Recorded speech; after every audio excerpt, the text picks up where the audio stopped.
వస్తున్నాయి వస్తున్నాయి జగన్నాథ రథ చక్రాలు అంటూ కదిలి వస్తూ కనిపించే లక్షల జన సందోహం ఈరోజు మన ఎదుట ఇక్కడ కనిపిస్తా ఉన్నాయి. ఈరోజు దేశమంటే మట్టి కాదోయ్, దేశమంటే మనుషులోయ్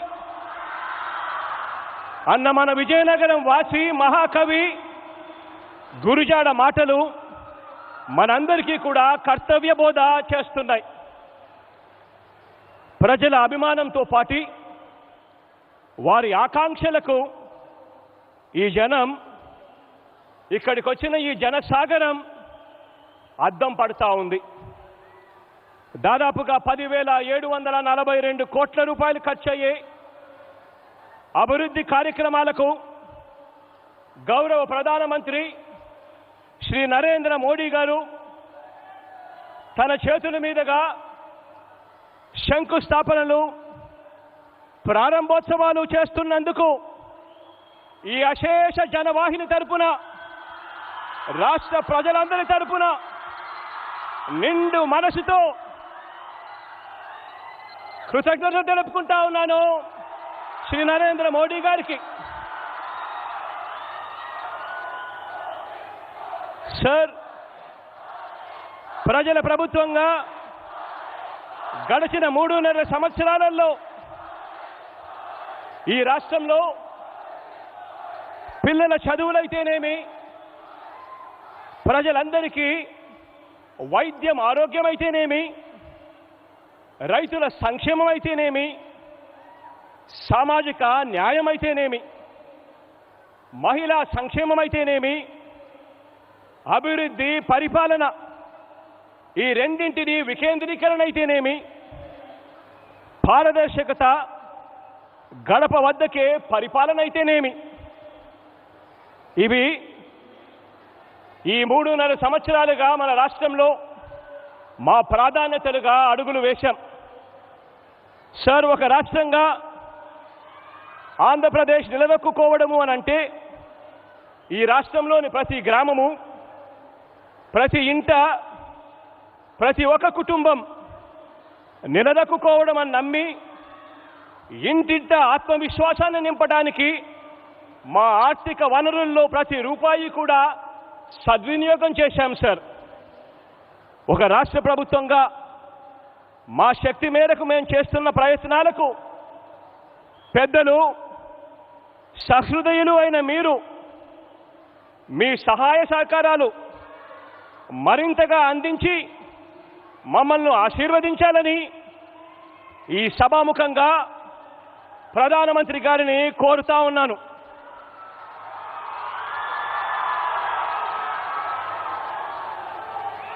ఎనిమిదేళ్ల క్రితం తనకు తగిలిన అతిపెద్ద గాయం నుంచి మా రాష్ట్రం ఆంధ్రప్రదేశ్ ఇంకా కోలుకోలేదు సార్. మా గాయాలు మానేలా మా రాష్ట్రం జాతీయ స్రవంతితో పాటు అభివృద్ధి చెందడానికి వీలుగా మీరు సహృదయంతో, విశాల హృదయంతో చేసే ప్రతి ఒక్క సహాయం, మీరు మా రాష్ట్రానికి ప్రత్యేకంగా ఇచ్చే ప్రతి సంస్థ, మీరు మా రాష్ట్రానికి అదనంగా ఇచ్చే ప్రతి రూపాయి మా రాష్ట్ర పునర్నిర్మాణానికి గొప్పగా ఉపయోగపడుతుందని ఈ సందర్భంగా మనవి చేస్తా ఉన్నాను సార్. సార్, మీరు మా రాష్ట్రం కోసం, మా ప్రజల కోసం చేసే ఏ మంచైనా కూడా ఈ రాష్ట్రం, ఈ ప్రజానికం ఎప్పటికీ కూడా గుర్తు పెట్టుకుంటుంది అని చెప్పి మనవి చేస్తా ఉన్నాను. అలాగే ఇక్కడ ఇంకొక విషయం కూడా చెప్పాలి సార్. కేంద్ర ప్రభుత్వంతో, ప్రత్యేకంగా మీతో మా అనుబంధం పార్టీలకు, రాజకీయాలకు అతీతం. మా రాష్ట్ర ప్రయోజనాలు తప్ప మాకు మరో ఎజెండా లేదు, ఉండదు, ఉండబోదు సార్.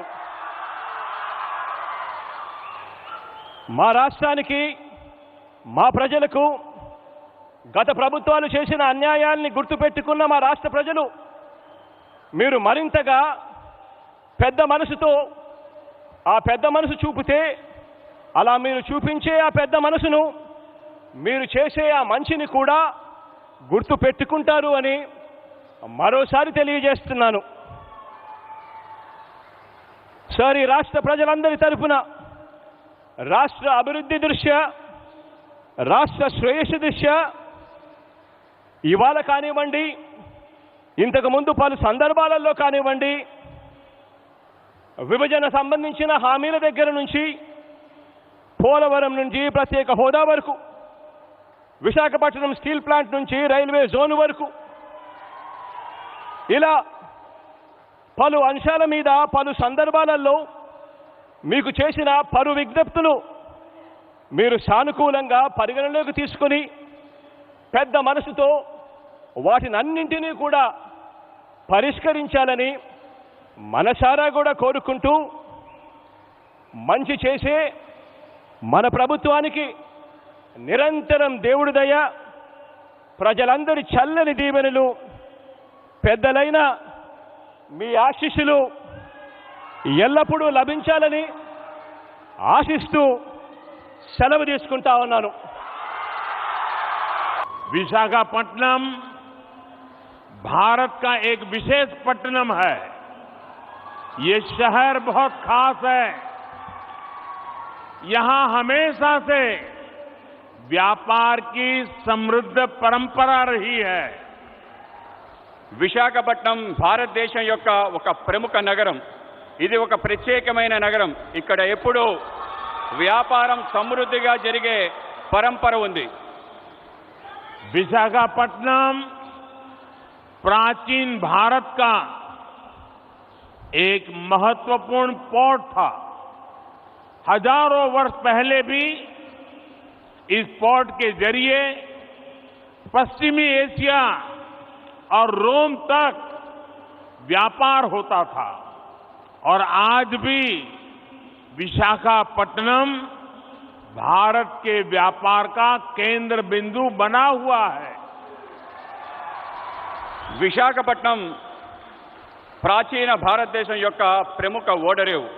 ఈ ఓడరేవు ద్వారా 1000 ఏళ్ల క్రితం నుండి పశ్చిమాసియా, రోమ్ వరకు వ్యాపారం జరుగుతూ ఉండేది.